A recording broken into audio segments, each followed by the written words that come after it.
Hey guys, gossip and reactions Marie's take. Michelle Obama's shout out to Beyonce's takes a political turn.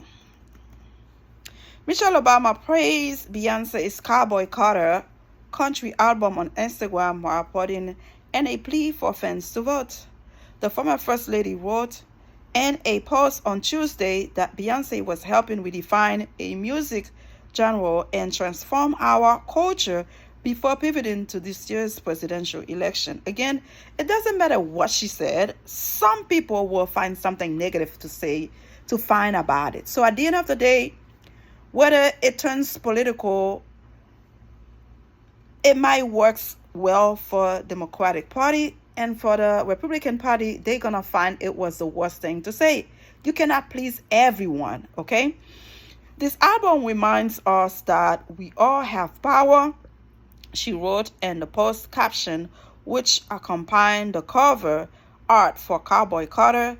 There is power in our history, in our joy, and in our votes, and we can each use our own gifts and talents to make our voice heard on the issue that matter most to us. Together we can stand up for what we believe in, and we must do that at the ballot box this year. She continued, the issues that impact us most are on the ballot across the country, from equal pay and racial justice to reproductive health care and climate change. And as Queen Bee says at the end of Yaya, we need to keep the faith and vote. Did she ask Beyonce permission to use that song to refer to the election? I don't know. Listen, to which is on. America is the greatest country. People are going to vote for whomever they believe will do the best job for the people of this country. Whew. I am a Democrat hardcore, but at the end of the day, sometimes we see Democrat do certain things that's not in the favor of black people. And we also see Republican don't really care for us. They care for our votes, but not doing what they're supposed to do. At the end of the day, it is to you to choose who's the right candidates for you. Some people love this former president. I don't understand why. I find him very racist, disrespecting black. They find it funny when he says something degraded, something outrageous, something racial about black people, laughing it off as if he's just a funny guy. No, it's not funny. It hurts a certain people a certain way. And when it comes to Biden promising a lot of stuff, nothing is really done. I don't know, guys. Can we find somebody young? Can we find somebody in this era that understands what people are really dealing with on a daily basis, that cannot pay their bills, that cannot feed their kids, that cannot pay for kids' college tuition? Can we find somebody in their 30s and their 40s that really understand what's going on right now? Both guys that are going for the White House bid are in the age they will never get what is it like for a black person living in America today. To tell you the truth, I don't understand why people are saying Democrats is better, Republican is better. At the end of the day, who's helping me making my kids' life better, not based on their skin color, but based on what they know, what they went to school for? Based on them being born in this country, they have the same right as a Hispanic, as a white, as Asian. I need somebody who understands the fact that doors are not going to close in my kids' face because they are black. Doors are going to open because they can do the job just like anybody else. So give me a break when it comes to Democrat is the right party for blacks or Republican is the right party for black.